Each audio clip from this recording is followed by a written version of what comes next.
अस्सलाम वालेकुम जी। जिस तरह तुसी जानते हो मैं तुहाडे लई हर रोज़ नया तो नया जानवर लेके आना। इसे तरह ही अज मैनू पता लग्या सी साहिवाल दे करीब एक 90D है पिंड, उत्थे गां खड़ी है।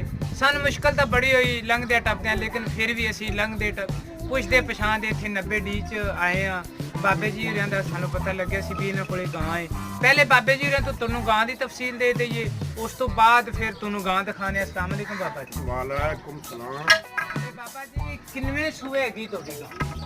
ਇਹ ਜੀ ਗਾਂ ਦੂਸਰੇ ਸੂਏ दूसरे सूए जी। मूँह च किवें हैगी? ਮੂੰਹ ਜੋ ਜੀ ਛਿੱਗੀ अच्छा मूँह च छिगी। ਹਾਂਜੀ। ਇਹਦੇ ਥੱਲੇ ਦੁੱਧ ਦੁੱਧ ਜੀ ਇਹਦੇ ਥੱਲੇ 24 ਤੋਂ 25 ਕਿਲੋ 26 ਕਿਲੋ ਤੱਕ ਹੋਵੇਗਾ ਇਸ ਟਾਈਮ ਆਦਤ ਹੈ।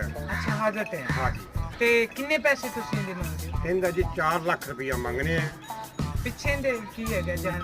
ਬੱਚਾ ਜੀ ਬੱਚਾ ਅੱਛਾ ਬੱਚਾ ਹੈ। ਬੱਚਾ ਹੈਗਾ ਬਾ- ਚੌਥਾ ਡੰਗ ਸੂਈ ਨੂੰ ਅੱਜ। ਅੱਛਾ 4 ਦਿਨ ਹੋਏ ਨੇ ਸੂਈ। ਹਾਂਜੀ ਚੌਥਾ ਡੰਗ। ਬਾਬਾ ਜੀ ਉਹ ਦੱਸੀ ਜਾਂਦੇ ਨੇ ਵੀ ਚੌਥਾ ਦਿਨ ਇਹਨੂੰ ਸੂਈ ਨੂੰ ਵੇ, ਮੂੰਹ ਚ ਛਿੱਗੀ ਹੈਗੀ ਏ।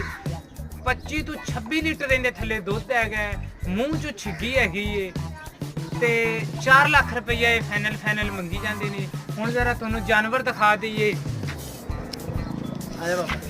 ਮਾਸ਼ਾਅੱਲਾ ਬਾਬੇ ਜੀ ਹੋਰਾਂ ਦੀ ਜਾਨਵਰ ਵੀ ਬੜਾ ਅੱਛਾ ਹੈਗਾ, ਛੋਟੇ ਛੋਟੇ ਸਿੰਘ ਹੈਗੇ ਨੇ। ਫਰੀਜ਼ਨ ਦੀ ਗਾਂ ਏ, ਕਾਲੇ ਇਹਦੇ ਥਣ ਹੈ ਨੇ।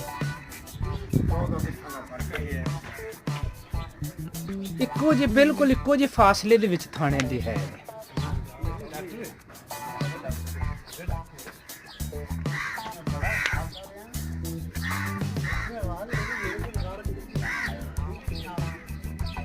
ਸਾਹੀਵਾਲ ਦਾ ਇਹਨਾਂ ਨੂੰ ਟੀਕਾ ਰੱਖਿਆ ਸੀ, ਸਾਹੀਵਾਲ ਦਾ ਪਿਓਰ ਸਾਹੀਵਾਲ ਦਾ ਬੱਚਾ ਹੈਗਾ।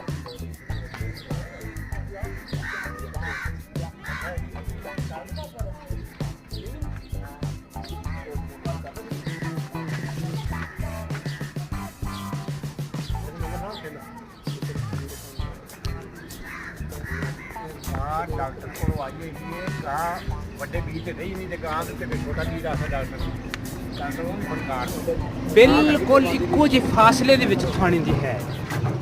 ਗਾਂ ਦੀ ਬੀਜ ਤੇ ਕਦੋਂ ਆਣ ਹੁੰਦਾ